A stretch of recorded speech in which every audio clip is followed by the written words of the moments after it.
Ah, you want to know how much it really costs to be a real American worker? Let's do the math right here. $60,000 a year sounds great on paper until you find out that 35% of that goes to the government, another 15% to your health insurance plan that doesn't cover absolutely anything you really need, and the rest disappears between rent for an apartment the size of a closet and that student loan you'll be paying off until your grandchildren graduate. But relax. At least there's free pizza on Fridays.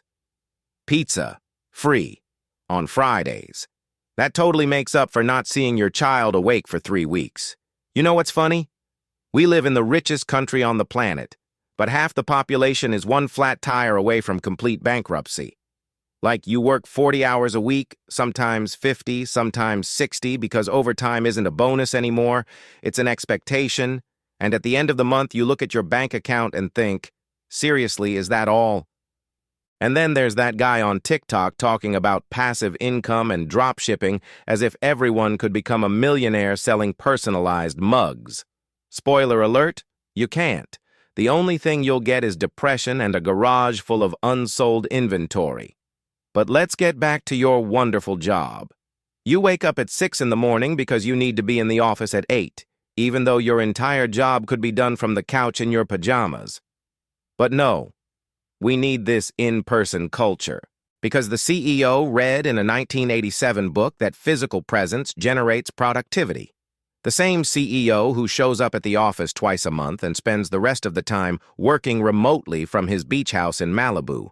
But you have to be there, at your desk, pretending to be busy even after finishing everything at 10:30 in the morning, because leaving early is basically admitting that you don't care about the company. And speaking of caring about the company, let's talk about corporate loyalty. That lovely thing where the company expects you to bleed blue and red for the brand colors, work weekends without complaining, cancel vacations when they need you, but at the first opportunity to cut costs, you're out on the street along with 200 other employees in a generic email at 4 o'clock on a Friday afternoon. Due to a strategic restructuring, which translates to, we need to buy another private jet for the board. Loyalty is a one-way street in this country. They expect yours, but never reciprocate. It's like that toxic ex who wants you available but doesn't want commitment. Oh, and there's the dress code. Because apparently, wearing jeans to work will destroy the global economy. You have to wear formal attire, a starched shirt, uncomfortable shoes, all to sit in a chair staring at a computer all day. Nobody sees you. Half your meetings are on Zoom. But you have to be presentable because it maintains professionalism. The same professionalism that doesn't exist when your boss yells at you in front of everyone or when they make sexist jokes at lunch, but it's just a joke, relax. Let's talk about benefits again, because this deserves special attention. American companies have discovered a brilliant trick. Instead of paying more, they offer benefits. Like instead of increasing your salary, they put an espresso machine in the office and act like they've given you a kidney. Look, free artisanal coffee. Dude, I don't want artisanal coffee. I want to be able to go to the dentist without having to sell plasma. I don't want to have to choose between buying medicine or paying the electricity bill. But of course, cappuccino solves everything. And don't even get me started on PTO. Paid time off. What a nice name for, you technically can take vacation, but we're going to make you feel guilty about it.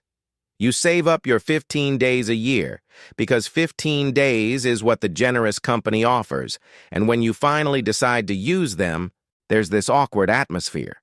Everyone looks at you like, seriously, you're going to take time off right now. Even if nothing urgent is happening. Even if you've been planning this for months. It's almost as if taking vacation is betrayal. Then you go, but you spend half the time checking email with that corporate FOMO because you know that if you don't respond by the end of the day, Karen from HR will send a message, kindly reminding you that you have deadlines. You know what else is hilarious? The way we measure success in this country.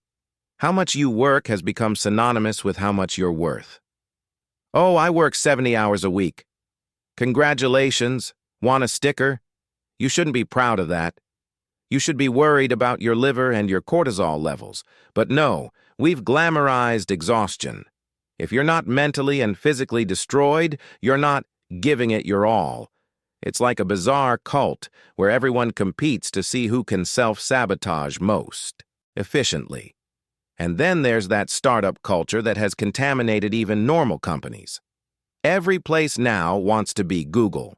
They want that cool environment with a pool table, colorful walls, and a casual dress code. But they still pay 2003 salaries and expect 24/7 availability. It's a facade. It's just makeup on a pig. You can play pool during your lunch break, but you'll still have to stay until 9 at night finishing that project that changed scope for the 5th time this week. Because the client had a new idea. The client always has a new idea. And you always have to make it happen, because you're a team player. Speaking of team players, let's appreciate this wonderful expression for a second. A team player means someone who does more than they should without complaining. It means someone who covers for others when they're absent. It means someone who accepts responsibility without a corresponding raise. If you're not a team player, you're a problem. You're the kind of person who doesn't wear the shirt that, by the way, nobody paid you to wear. And performance review? Let me tell you about this marvel. Once a year, you sit down with your boss to hear about your areas for improvement, which is a nice way of talking about your flaws to justify why you're not getting a raise this year. You did an excellent job, truly exceptional. We couldn't be more satisfied, but unfortunately, the budget doesn't allow for raises at this time. Translation, we'd rather spend it on an open bar at the end-of-year party than pay you a decent wage.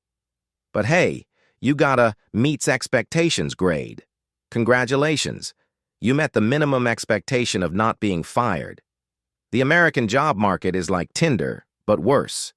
You send out 100 resumes, 3 companies respond, 1 calls you for an interview, and then the saga begins. First interview with HR where they ask, "Where do you see yourself in 5 years?" And you have to lie shamelessly.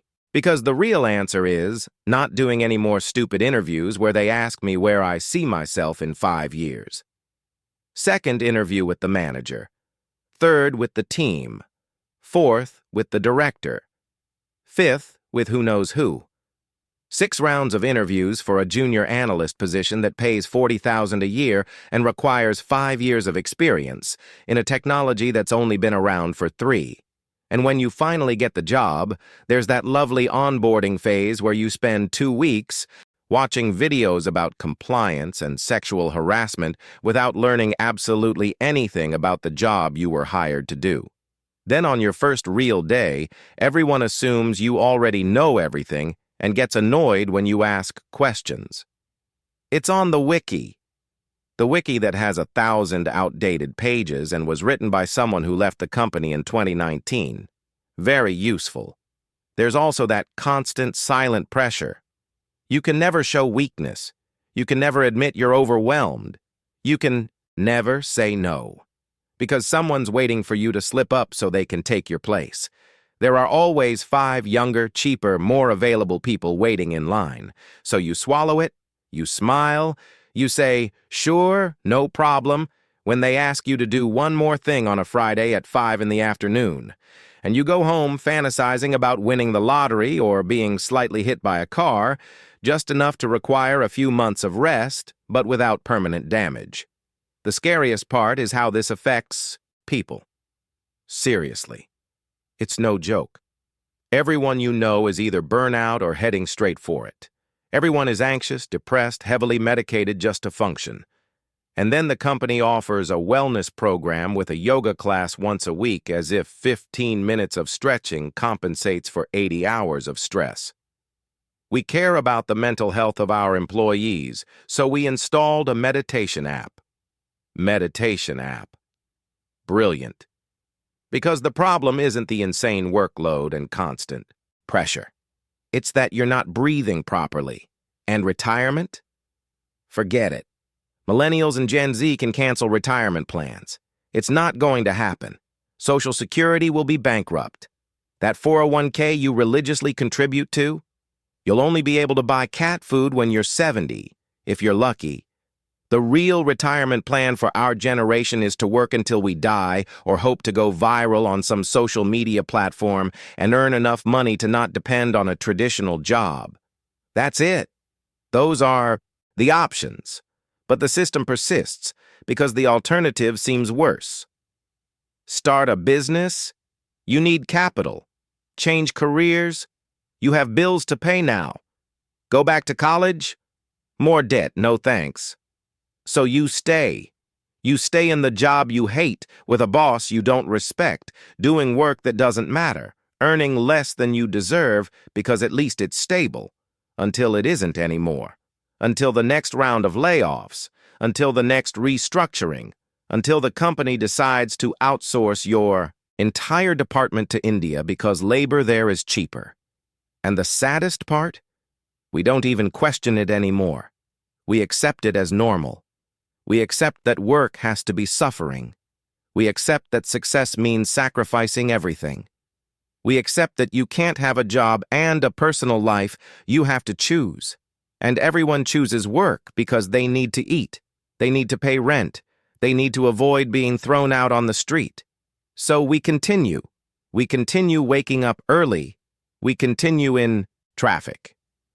We continue sitting at our desks. We continue answering emails. We continue pretending everything is okay while a little piece of you dies every day. This is the American dream, version 2025. Work yourself to the point of exhaustion to have the privilege of continuing to work. Congratulations, you did it. You have a job that pays well. Well enough so you don't starve, but not enough to truly live. Well enough to keep you trapped, but not enough to set you free. It's the perfect trap, and everyone's inside it pretending they won the prize.